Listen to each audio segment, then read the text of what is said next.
Hello and welcome to Courtside with the AU women's basketball team, brought to you by the Ashland University Journalism and Digital Media Department.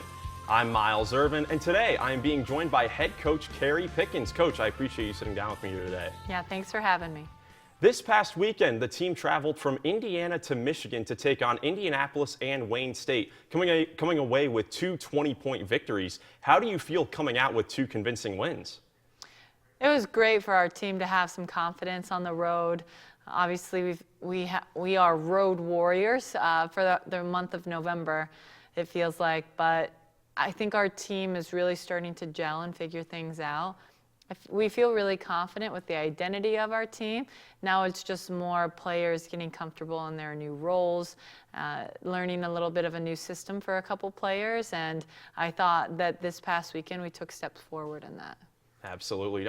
Prior to those games this past weekend, you opened the season on the road in St. Joseph, Missouri. There you split those two games, one win, one loss. What was the talk to the team after the first loss of the season coming in the opening game? Yeah, so obviously, first time we'd lost game number one in about 12 years or more. I can't remember. It was my first year here as a player. Was the last time that we lost our opening game. But you know, that game, I thought we learned a lot. I thought that, honestly, we looked pretty scared out there. There were a lot of first game jitters, and that was something that we could take a lot away from, that people have to figure out new roles, new identity within those roles, and have confidence in it, right? That we have three post players who have all played significant minutes in rotation right now, and they didn't shoot particularly the best in the first game, but then they have all responded so well since that first game. And so it's part of the learning curve early on in a season when you graduate 5 seniors who have all played a really big role on our team, to have new people step up into the new roles. And I thought that after game one, we kind of settled in and are moving forward. Well, in the past, you've talked about how getting that first loss of the season kind of out of the way could help get rid of some of the stress about worrying about staying undefeated to start the season. Do you think that could potentially help the team this season? Absolutely. I think that this team has really high expectations, and coming into games, if we were to be undefeated for a stretch of time, it's something that just kind of weighs on you, versus now. We didn't want to lose, but it happened. We're able to learn from it, and there's a lot less stress going into it. We know that we just want to be playing our best basketball by March. Now, coming into this season, one of the big storylines was the loss of so many culture-building athletes and stellar players due to graduation. So how have you built up that next player-up mentality for these underclassmen with their roles changing? Yeah, we graduated so much experience, right? Even if players didn't have a huge role on the court necessarily for their entire time here, there is something still to be said for the culture piece, the program identity piece, all of those things. And so some of the things that I feel like we've tried to do is just really empower our seniors. We have 5. To take a ton of ownership in that, of making sure that the team identity, the team culture maintains the same level. And then we're trying to just instill as much confidence in our young kids as possible, because we need them, right? They're the next people to step up into those roles, and we know that they can. Absolutely. Now, on the floor, when looking at both sides of the basketball, what areas do you have the team working on right now to continue the success going forward? So last year, I would say that one of our biggest downfalls was our lack of discipline and toughness on defense.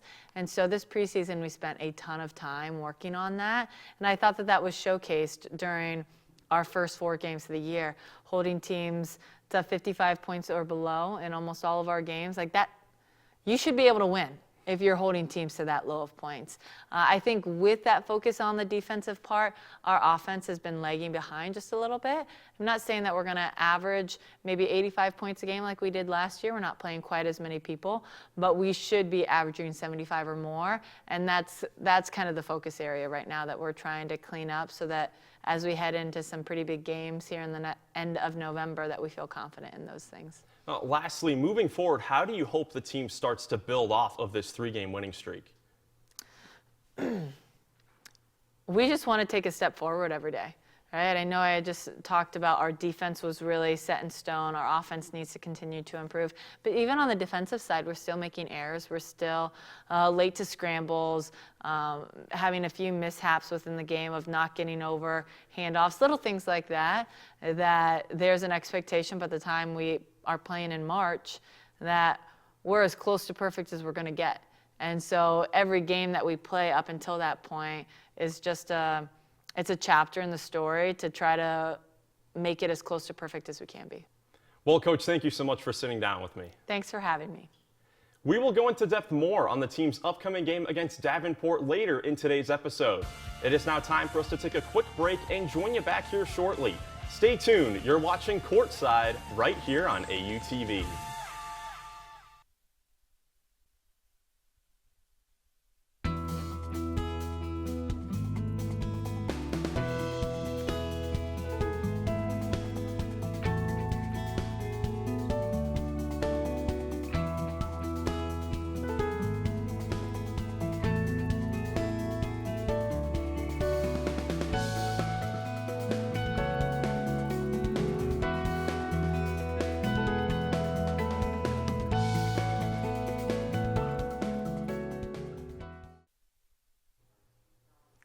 Welcome back to Courtside with AU Women's Basketball. I'm currently joined by Associate Head Coach Jenna Kotas. Coach, thank you so much for sitting down with me. Thanks for having me.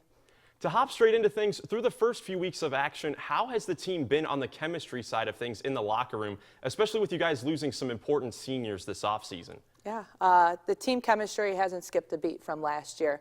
I know last year, like you mentioned, we lost 5 seniors. And the funny thing is that those weren't just traditional seniors that just played 4 years, graduated, and got out of here. Those seniors were 5- and 6-year seniors that have a lot of experience on the court, in the locker room, whether they played here for all 5-6 years or they transferred in from another school. But the nice thing is about the girls that we bring into this program from the recruiting standpoint is that they know what they sign up for. The culture has been outstanding for 20 plus years since this program has essentially started. And so, like I said, they know what they're signing up for. And the seniors that we have now, especially the 4 that have been here for 4 and 5 years, the empowerment that we have given them as a coaching staff to lead these girls, especially with Morgan and Haley being our 2 captains this year, it's been smooth sailing. And the nice thing is that our underclassmen, especially our freshmen and sophomore, they've done a nice job of leading the way and kind of also taking charge in the leadership standpoint. And it's nice to see from your senior class to your freshman class that there is no drop. They all love each other. They all hang out with each other, and it shows on the court when we play. It definitely has been showing on the court so far, 3-1 through your first 4 games. What did that opening loss to the season teach you guys, and how did it set you up to win the next 3 games in a row? Yeah, I think our girls understand now that we are going to get everyone's best, whether they're a conference opponent or a non-conference opponent. Ashland, you wear that name across your chest. Like I said, you're going to get everyone's best with it. And we need to bring out toughness, and that's with 40 minutes. And when we string together 40 minutes of basketball, I know you guys saw it all last year, we are a very, very tough team to beat. Like I said, we got some girls that played a lot of quality minutes last year, and then we're playing some girls that are just starting to get their college experience, right? So it's kind of like you're trying to mesh them together really, really quickly. And like I said, when that mesh comes together and we're able to string along 40 minutes, we are going to be a very, very powerful team and a hard team to beat. Yeah, it showed in the last 2 most recent games. You guys got 2 convincing wins against Wayne State and Indianapolis. What was the game plan heading into those 2 road games? Yeah, the funny thing about UIndy, for my first time since I've been here for 3 years, is we did not give a team a scouting report on UIndy. They had a brand new coach who has never been a head coach before, so you had no idea what she was going to run with her team, and they really only had 2 experienced returners returning back from last year's team. So we kind of went in with the focus of, hey, we're just going to focus on AU women's basketball, and that's our disciplines on the offensive side as well as on the defensive side as well. Then going into Wayne State, I mean, the coach has been there for 13, 14 plus years, so we kind of knew what they were going to run, right? But it's the same thing that we were just kind of focusing on ourselves at that point. kind of making a few tweaks for scout-specific things, but more along the lines of just playing solid AUWBB for 40 minutes straight, and that led to 2 big wins on the road. Now, we've talked about the sort of roster turnover this year with some new faces on the roster. Do you care to highlight some of the new faces that the fans should be ready to see this year? Yeah, first and foremost, Lydia Sweeney. She's a grad transfer from Cedarville, so one of our foes in the GMAC. She's been a starter for us for the past 4 games. She did come back from a little bit of an injury in the past season. So we're waiting to see her kind of make that spring back to her playing at her best. And she is playing some great quality basketball, but I don't think Eagle Nation has seen Lydia Sweeney at her 100% best. And then our 3 freshmen, first one, Ashley Mullet, she started our past 3 games leading into the point guard spot, and she's doing a great job. We have thrown a lot at her, especially her being a point guard, but she's taken it in droves, taken it in stride, and is leading our team to 3 victories after that first loss. Corey Vermilia is one that we see her as developing every day on the offensive end and also on the defensive end. We all know from her days at Loudonville High School, the girl can score. I mean, you scoring 30 points a game at your high school, that's something to be said. But she's improving every day, and hopefully she will make some time on the court. And then Kyra Hill is our 6'3" post player from Indiana. She is officially redshirting this year, using this year as more as a development year. So hopefully we will see time for her on the court next year. Well, so far this season, obviously 4 games, all of them on the road. You guys finally get back home to Kates Gymnasium this Friday, and it's been a tough place for opponents to play in over the last few seasons. How excited are the players to be able to have their home opener this coming Friday? I think they are pumped that they do not have to spend time at a hotel and also travel on the bus. Like you said, Kates Gym is a very, very hard place to play, and Coach P says it best. Our fans are a little spoiled with how much we win here at Kates Gym, and we're hoping that's the case this Friday when we welcome Davenport into our home court. Well, lastly, what are the expectations for you guys moving forward as you look to continue this winning streak? Yeah, every day that we have a chance to get better in practice, it's going 110%, mainly focusing on us, the disciplines that I talked about earlier in the show, because those are the non-negotiables for us. That's how we hold teams to the margins that we want to hold teams to, and I think when we win those margins that we talk about with our team, we put ourselves in a great position to come out with a win. So taking this week to mainly, yes, focus on Davenport, but also tweaking some things and also focusing on our disciplines that are the non-negotiables to hopefully get us deep into the tournament run when March comes. Well, Coach, thank you so much for sitting down with me here today. I really appreciate it. Thank you for having me again. When we return from this next commercial break, we will be joined by both coaches to wrap up the show. Stay tuned for Courtside with the AU women's basketball team right here on AU TV.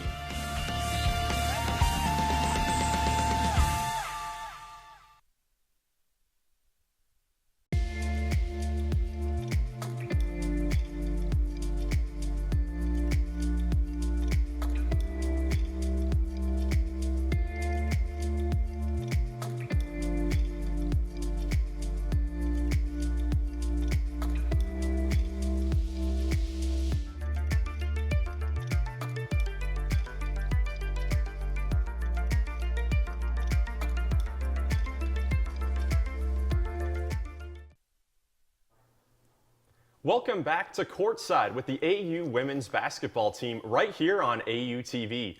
Coaches, it's time for the final segment of today's show. Before we dive into the rest of the year's schedule, we have to talk about this week's matchup against Davenport. Kari, we'll start with you. With the busy start it has been so far, how nice is it to just have one game this week to kind of catch your breath?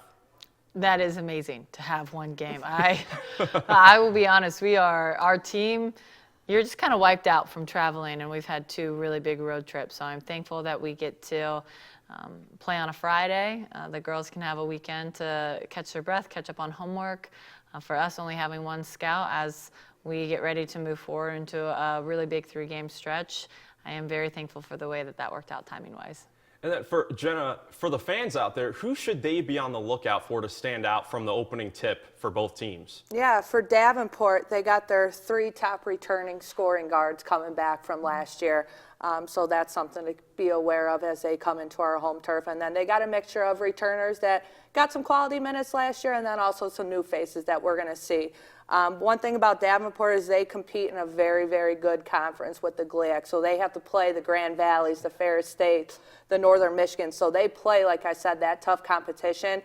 So no matter who Davenport throws on the court against us, we know that we're going to get their best and they're ready to play some tough competition, get them ready for GLIAC play, right? And for us, it's going to be the same girls that probably played in our 4 games upcoming. You're going to see the Haley Smiths, the Zoe Miller, Morgan Yoders kind of start leading the show for us, and then everyone else kind of play their roles that I know Coach P talked about at the beginning of the segment, and hopefully coming out of Kates Gym with a W on Friday. Absolutely. Well, now let's take a look at some other games down the road before we wrap up the show. When looking at the start of the season, there are obviously some tough teams in the mix, talking about Grand Valleys, Ferris State. What led to you guys scheduling both of those teams this early into the season?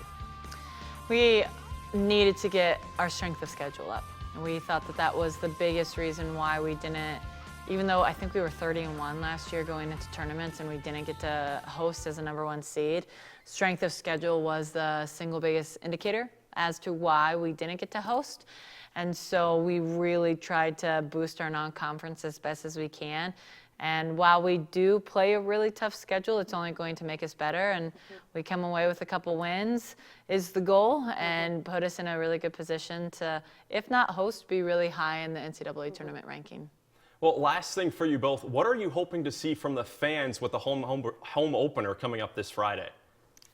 I know the fans are going to bring a ton of energy. The Purple Swarm is going to be in full effect. I know they've been waiting for Friday to come along. I think they are eager to see Eagle Nation and our team play in Kates Gym, because I know some of the fans made the trip for our St. Joe and Indy Wayne State road trips, but I know we're going to have a ton of more fans in the gym, and like I said, they're just going to bring the energy, loud crowd. I think you're going to see a lot of purple in the stands, and hopefully Eagle Nation's going to bring home a win on Friday. Definitely excited for it. Well, thank you guys so much for joining me, and good luck this coming Friday. Thank you very much.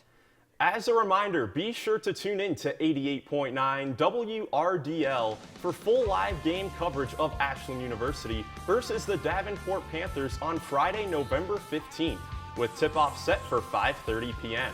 And if you want to hear more from the women's basketball team, tune into the Early Birds Word Tuesday mornings at 8:30 a.m. for exclusive coverage of the Eagles.